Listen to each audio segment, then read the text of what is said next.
என்னுடைய அன்பான நாச்சியார் பத்தினுடைய அன்பான வணக்கம். இப்பொழுது 1/5/2024 குரு பகவான் திருவோண நட்சத்திரத்தன்று மாலை 1 மணிக்கு மேசராசியிலிருந்து ரிஷபராசிக்கு சஞ்சாரம் செய்கிறார். குரு என்பவர் குரு பார்க்க கோடி புண்ணியம், குரு இல்லாத வித்தை பலிக்காது. எல்லாருக்குமே குரு ஒருவர் உண்டு. நமக்கு கடவுள் குரு. அதுபோல் அசுரகுரு தேவகுருவுக்கு அதிபதி குருவான். சப்த ரிஷிகளில் காசியப்ப முனிவர் என்பவர் ஒரு பெரிய முதலில் தோன்றிய முனிவர் ஆவார்.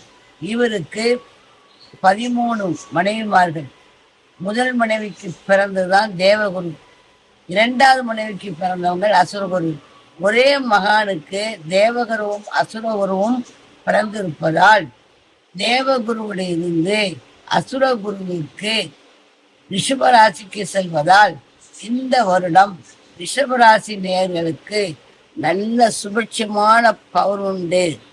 மேலும் இந்த குருவான் பயிற்சியாகும் நேரத்தில் உங்கள் வீட்டில் விளக்கு ஏற்றாலும் இல்லாட்டாலும் ஒவ்வொருத்தரும் கையில் வில்வ இலைய வைத்து இறைவனை வணங்கினால் குருவான் வில்வத்தில் இருக்கிறார்.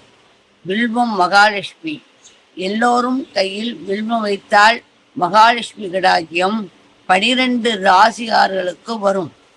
மேற்படி 5 மஞ்சள் எடுத்து 4 திசையிலும் 4 மஞ்சள், நடுவில் ஒரு மஞ்சள் வைத்தால் குருவுடைய எனர்ஜி கிடைச்சி கடன் அடையும். தங்கங்கள் வீட்டில் சேரும். அடகு வைத்த ரொம்ப நாள் அடகு வைத்த நகைகள் திரும்ப கை வந்து சேரும்.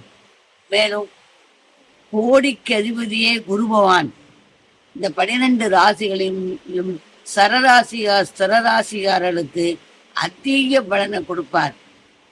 திருமணமாகாதவர்களுக்கு திருமண பாக்கியம், குழந்தை பாக்கியம், வேலை இல்லாதவருக்கு வேலை, நோய் நொடியிலிருந்து விலகக்கூடிய இந்த வருஷம் எல்லாருக்கும் ஒரு சுபட்சமான வருஷமாகும்.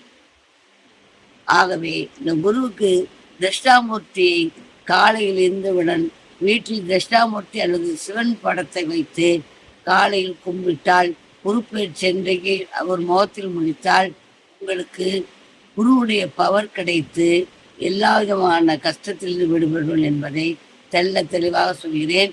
இந்த குருவுக்கு மஞ்சளையும் வில்வத்தையும் வைத்து பூஜை பண்ணால் மகாலட்சுமி கடாயம் உண்டு. நன்றி, வணக்கம்.